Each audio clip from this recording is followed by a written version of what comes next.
किसी ने बड़े कमाल की बात कही है कि आपके कर्म ही आपकी पहचान है, वरना इस दुनिया में एक नाम के तो हजारों इंसान हैं।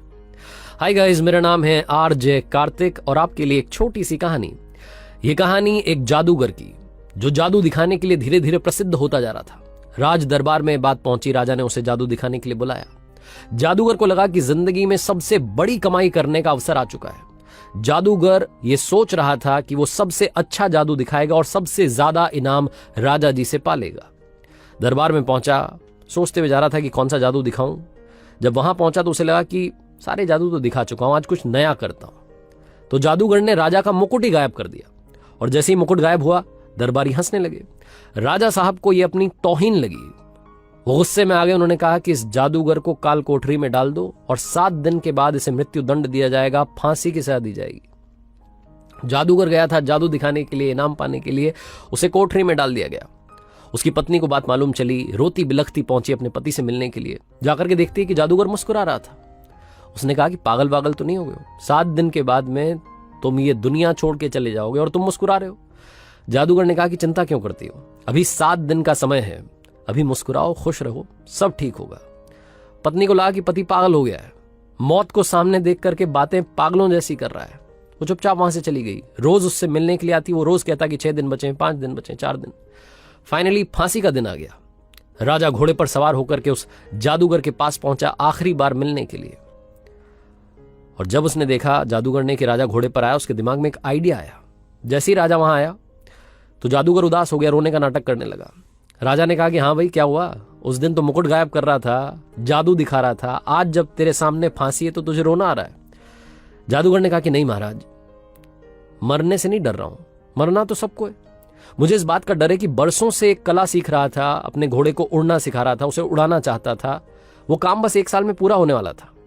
अब मैं वो कला अपने साथ ही लेकर के दुनिया छोड़ जाऊंगा, मुझे इस बात का अफसोस हो रहा है।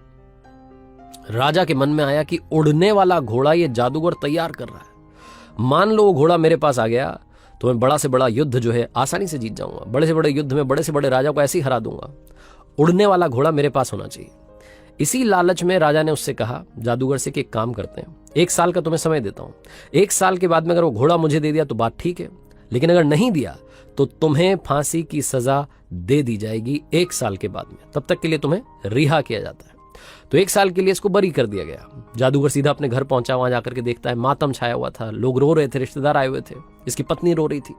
लेकिन अपने पति को जिंदा देख करके वो मुस्कुराने लगी, खुश हो गई। सब लोग खुश रहे। आधे 1 घंटे के बाद में सब लोग चले गए। घर में पति पत्नी बचे।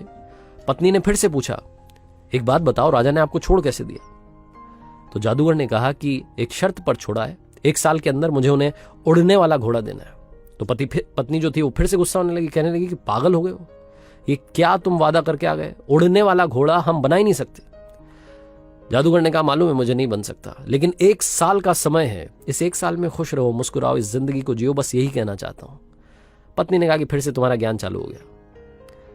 जादूगर ने बहुत समझाया कि खुश रहो, सब ठीक होगा। और कमाल ये हुआ कि उस 1 साल के अंदर ही 6 महीने के अंदर राजा की मृत्यु हो गई। 3 महीने के अंदर घोड़ा मर गया। कौन सा घोड़ा, कौन सा राजा, बात ही खत्म हो गई। जादूगर जो कह रहा था कि चिंता मत करो, बात बिल्कुल सही रही।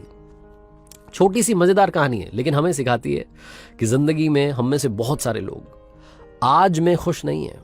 हम कल की चिंता करके दुखी हो रहे हैं। हमें लगता है कि कल ये प्रॉब्लम आएगी, क्या होगा, कैसे होगा, उसको सोच सोच करके आज दुखी हो रहे हैं। आज हमारे पास में सब कुछ है, मुस्कान है, फैमिली है, लेकिन हम खुश नहीं है। हम कल की चिंता में दुखी हैं। ये जादूगर की छोटी सी कहानी हमें यही सिखाती है कि जो होगा देखा जाएगा। जिंदगी में ये फंडा भी बड़ा काम आता है। मैंने कहीं पर पढ़ा था कि अगर आप किसी समस्या के बारे में 5 मिनट सोचते हैं और उसका हल नहीं निकाल सकते, तो आपको उस समस्या की चिंता ही नहीं करनी चाहिए, उसे ऊपर वाले पर छोड़ देना चाहिए। आरजे कार्तिक एक बार फिर आपसे कहेगा, आज में जिएं, आज में रहें, आज में मुस्कुराएं। जो कल होगा वो आपके कर्म डिसाइड करेंगे। कर दिखाओ कुछ ऐसा कि दुनिया करना चाहे आपके जैसा।